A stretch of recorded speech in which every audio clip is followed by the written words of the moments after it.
And she was just beautiful. She didn't, you can't tell what she went through. It took Darlene Isaac decades of ceremony to come to grips with the memory of her mother, memories of abuse dating back to when Isaac was just 5. She was angry all the time, and when she would hit me and abuse me, her eyes would go black. Recently, Isaac has been learning from elders the extent of the rape and abuse her mother faced at a residential school when she was a child in the 1940s. And I remember one lady telling me a couple of weeks ago, she goes, "I remember your mom." She said, "I remember what was done to her, and it was so horrific.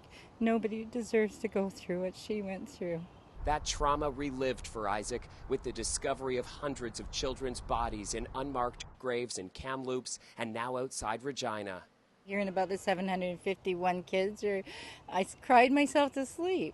Grief shared by so many. Orange ribbons honor the tiny souls stolen at Toronto's Native Women's Resource Centre. It's very traumatizing, and it's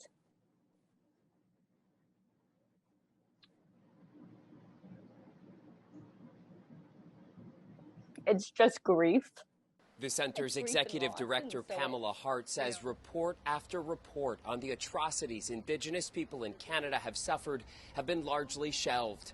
We've only just scratched the surface of the truth portion of it.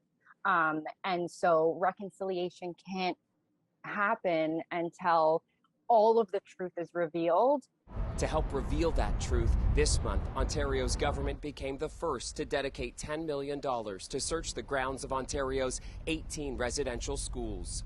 As the memorial grows at the site of a former one in Brantford, there's also a growing sense that searches will reveal unmarked graves here as well. Hold, people accountable for what has happened at these schools, and really just ensuring that this never repeats itself again. Unfortunately, it's taken unmarked graves of children, of babies, to have folks sort of perk up and start to care or start to listen. For Pamela Hart, ensuring the past doesn't repeat includes teaching her 3-year-old. He helped me hang the orange shirt in the window, and we wear orange together, and we have conversations about it. If there was no residential schools, my mom wouldn't have drank herself to death 6 days before her 40th birthday.